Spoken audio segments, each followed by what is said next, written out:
Tanzânia e sua descolonização. Contexto histórico. Olá, professor. Bom dia, boa tarde, boa noite.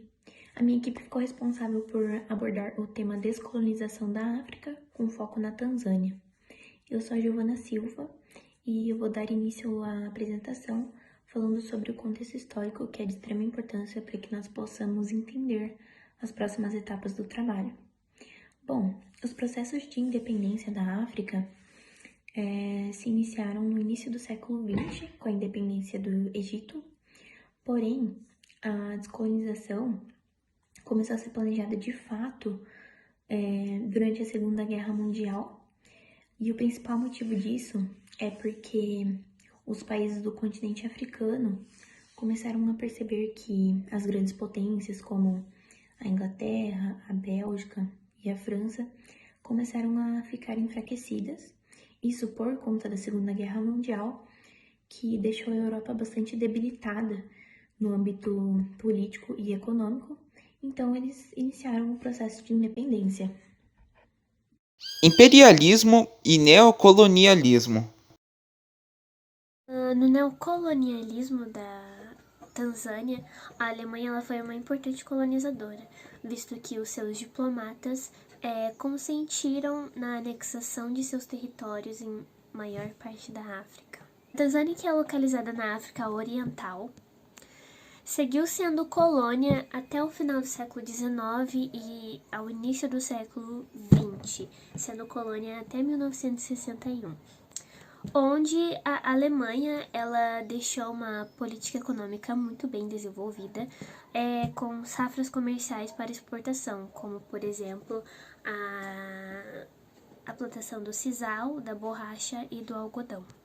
E passando tudo isso agora para a dominação dos britânicos. Algumas pessoas pensam que o neocolonialismo e o imperialismo teve um efeito positivo na Tanzânia, mas muito pelo contrário, foi um efeito negativo. No imperialismo, a gente teve os britânicos tentando melhorar a qualidade de vida dos tanzanianos, melhorando a saúde, melhorando a educação, porém calando os tanzanianos do que estava acontecendo no próprio país, calando eles totalmente da sua própria liberdade de expressão. Mas no neocolonialismo a gente teve algo pior, que foi a morte de mais de 75 mil tanzanianos, morrendo ou por assassinato mesmo, ou por fome, falta de alimento. Processo de independência. Boa tarde, eu sou Felipe e eu vou falar sobre o processo de independência da Tanzânia.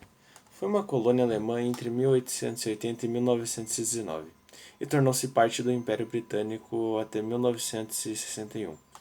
Muitas pessoas com interesses econômicos anglo-saxônicos, em prejuízo da pobreza da população local, levou a movimentos de luta pela independência através da religião. Conforme a crise foi agravando, tornou-se perceptível a pressão política dos africanos, demonstrando o esforço de vários setores da sociedade para conquistar a liberdade. Em 8 de 12 de 1961, 8 de dezembro, o país tornou-se independente e no ano seguinte, o Julius Nyerere, o principal líder dessa luta pela independência, tornou-se o primeiro presidente da Tanzânia. Grupos étnicos e sociais envolvidos.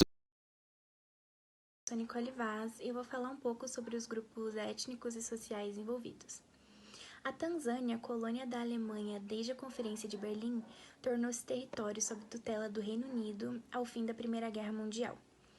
Depois da Segunda Guerra, os movimentos anticoloniais ganharam força no país, com atos contra o confisco de terras e a substituição de chefes tradicionais africanos para administradores britânicos. Pressionado pela efervescência política no país, o Reino Unido ainda tentou, em 1948, implantar um projeto de federação nas suas colônias de Tanganyika, Uganda e Quênia. Mas a oposição ao projeto não demorou para aparecer, principalmente na Uganda e Quênia. Tanganyika, onde a maioria dos líderes políticos viam essa ideia com simpatia, tinham seu canal de participação muito limitados até 1956, O seu conselho legislativo era totalmente indicado pelo Reino Unido. E assim, os africanos continuavam sendo excluídos do conselho executivo do território. Com a pressão dos movimentos independentistas, a partir de 1954, na União Nacional Africana da Tangânica, os britânicos se viram forçados a promover votações com sufrágio universal. Na eleição de 1959, Julius Nyerere, um dos fundadores da TANU, obteve forte votação ao defender a independência por meios não violentos. Obrigada. Atual situação do país. Boa tarde, professor. Meu nome é Matheus Henrique e eu tô aqui para falar um pouco sobre a situação atual que a Tanzânia se encontra.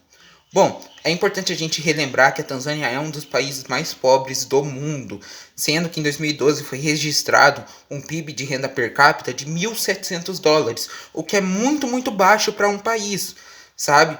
Então, assim, porém, felizmente, na Tanzânia, esse número vem aumentando cada vez mais, pelo fato de que lá tem muito turismo.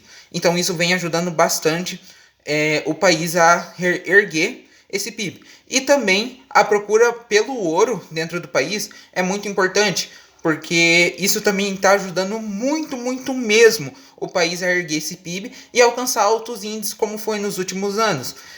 Altos índices, no caso, comparado à situação atual do país, era um índice que a gente realmente não esperava que a Tanzânia ia alcançar. Mas, enfim, na situação de pandemia, a Tanzânia se encontra numa situação bem grave, porque, basicamente, no começo da pandemia, o presidente fez um decreto de que eles não iam investir na saúde, né? De que eles não iam parar o comércio do país, porque isso podia realmente acarretar numa crise muito grande dentro do país. Então, eles decidiram não parar o comércio e também não colocar limite de pessoas dentro dos comércios. Então, quando você ia lá em 2020 para a Tanzânia, você ia ver muita gente mesmo entrando em lojas, muita gente não tomando cuidados. Então, assim, isso ajudou muito a agravar a situação do país, sabe, na questão pandêmica. E isso fez com que, basicamente, hoje em dia o país esteja com 26 mil casos e 700 mortes, o que é um número muito, muito elevado para um país de porte pequeno, sabe? E é basicamente isso. A gente pode dizer que a situação atual da Tanzânia, a situação atual do país, eles se encontram numa situação de crise. Embora teve uma melhora recente, né, que, como eu falei, de 2012 para cá, por conta do turismo e da caça ao ouro, isso acabou melhorando, mas com a pandemia veio uma crise também muito mais forte, o que acabou também acarretando na diminuição desse PIB. Bom, professor, esse foi o trabalho da equipe 6, espero que o senhor tenha gostado, e muito obrigado por todos que assistiram até aqui. Tchau, tchau.